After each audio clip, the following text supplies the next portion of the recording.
for when I get home. Cooking up my breakfast for when I get home. When I get home, when I get home.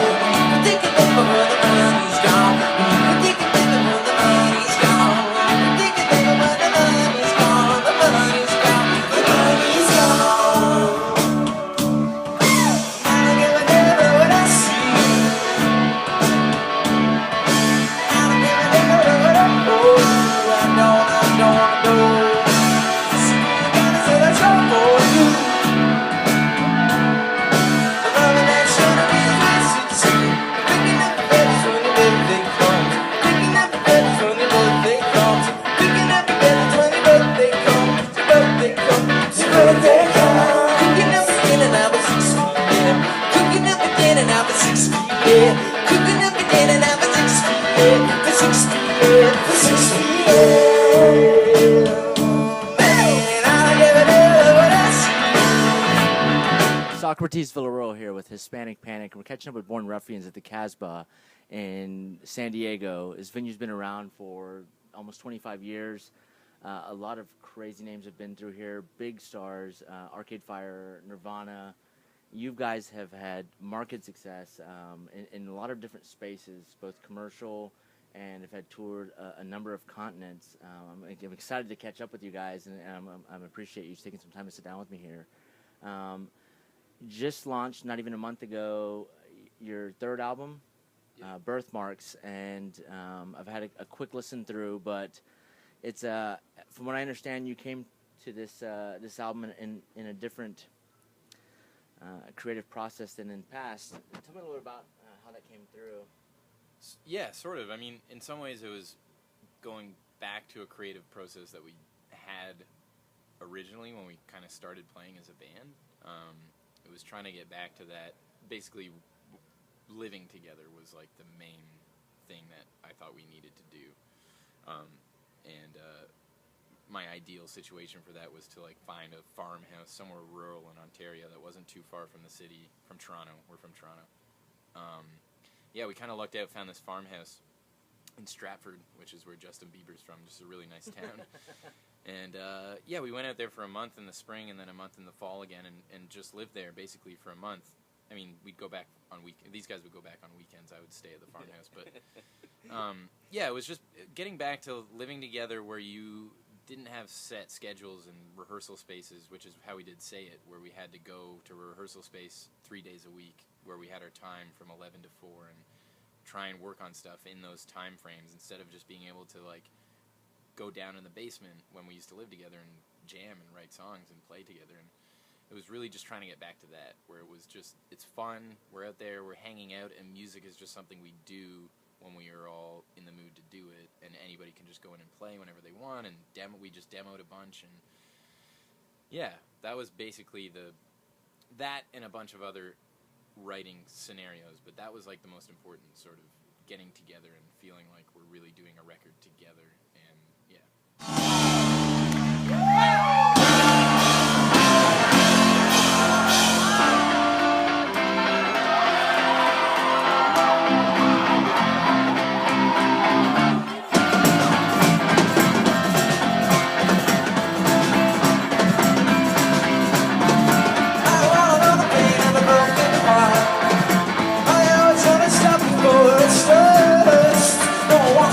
Sing money to you.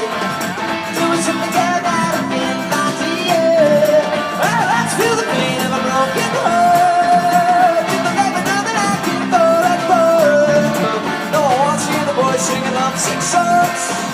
Just you can't take it time, even if it feels wrong. It's not the place, nor the time, nor that I can keep you in mind. Your smile, my smile, our faces flash a while. It's not the place, nor the time, nor that I can keep you in mind. Your smile, my smile, our faces flash a while. Wake up, wake up to the wonder why. Time you gotta sleep, but gotta bed.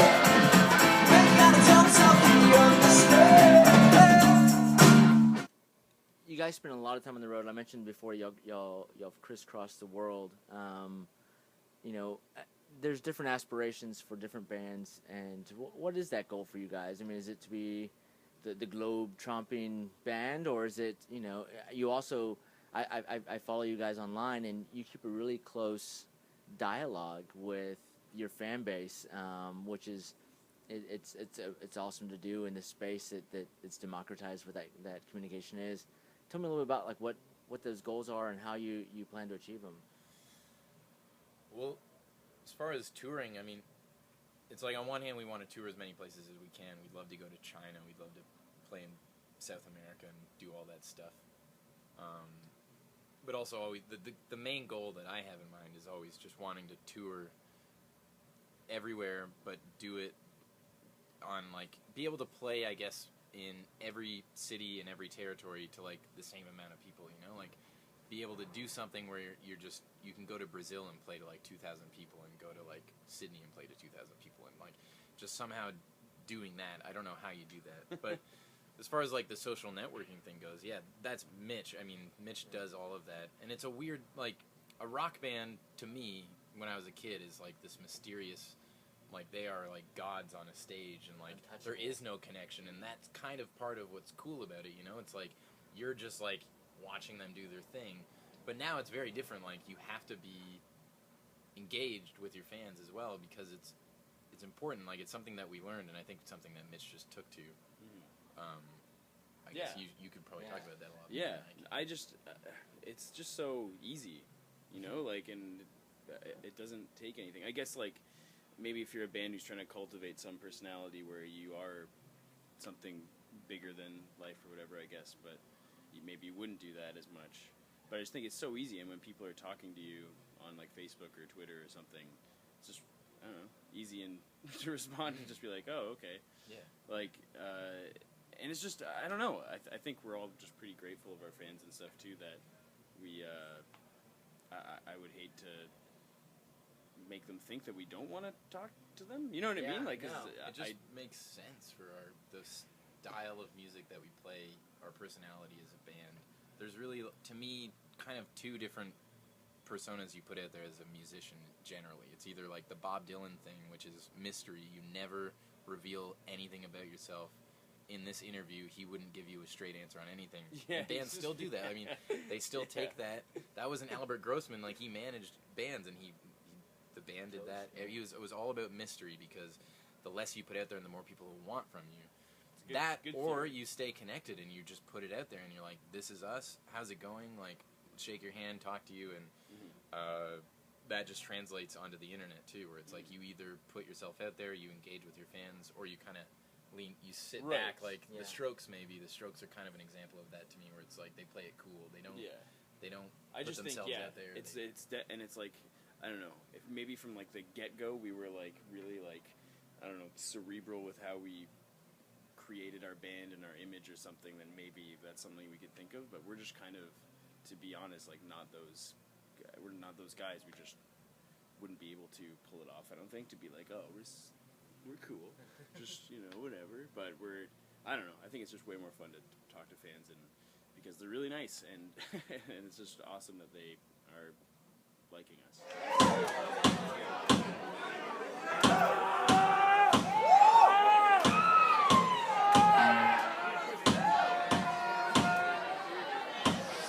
Song is called Hedonistic Queen.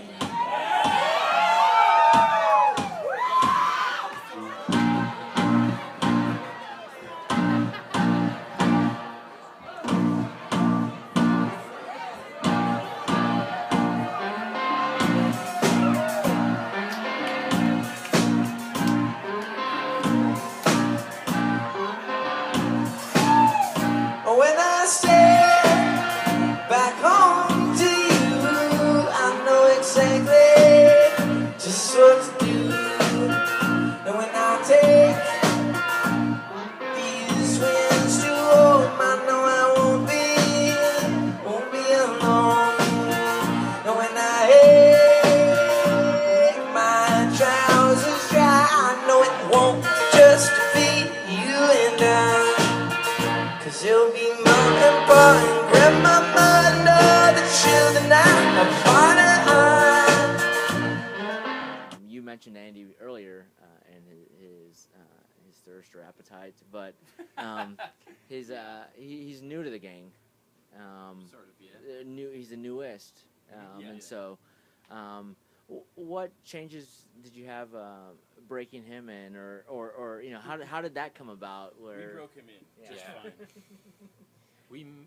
We met Andy. We moved to Toronto together as a band, as a three-piece. We've been playing together since we were in high school, so since we were kids. We moved to Toronto, though, at a high school, and we met Andy pretty quickly just from playing shows.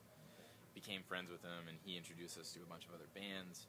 And we had been talking about adding a fourth member for years since we moved to the city. So since 2005, it was always something that came up. And I think once we started thinking about it more, Andy was always the guy that we're like, that would be great if we could get that guy.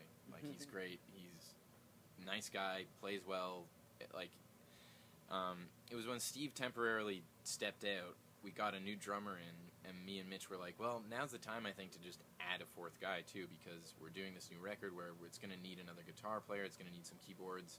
Let's see if Andy wants to do it. So we asked him, and then we just kept him on the team. Like, he just liked playing with us. We liked playing with him. And so the new record, whenever he could, he would come to the farm, he would come to the rehearsals, come to the studio, and he ended up playing on a few of the songs on the record. He had a pretty prominent part on 65000. That to me is a real hook in the song. Yeah. And, plays the guitar line in that song. But yeah, that's how it happened. And he's just a really wonderful man. He's just, I don't know, just you can't. You'd be hard pressed to find somebody who would say a bad word about Andy. He's just a great dude. Yeah. Except when you're playing pool against him. Oh yeah, The Shark? Well, I play pool with him. Yeah, though, Luke and so- Andy played me and Steve tonight, and they beat us twice. And I don't think we've ever beaten you guys. Have we? I don't think so. I don't think we have. So I was hoping tonight would be the night, but not going good so far. So you guys finish up on the West Coast, and I think I've read that you've cut your tour short.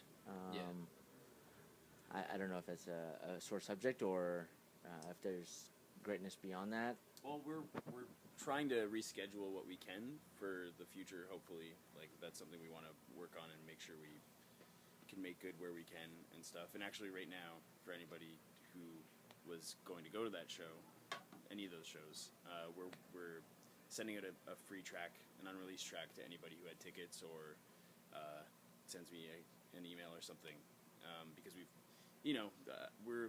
it's not often that we've had to cancel shows, and it's not something we like to do, so we want to make it good with the people who were really excited for the show and stuff, because I still have people still on Twitter being like, oh no, like what happened to the show, and it's just like, oh man, I just feel so bad, but I guess that kind of speaks to your mantra to begin with. Is it like things happen, but you engage those that enjoy your music and follow you, and you want to reward them or at least give them some kind of appeasement to say, hey, my bad, bro, and here's some consolation until next time we're in town. And again, I think it speaks highly of just the kind of class act you guys are. However sloppy you guys tend to be, it's a classy way to handle things, and I think it speaks volumes to not just your style, but also to those that follow you and those that enjoy your sound. Again, I just want to say thanks for hanging out for a minute and speaking with us. And have a great set tonight, and look forward to it. awesome. Thanks, guys.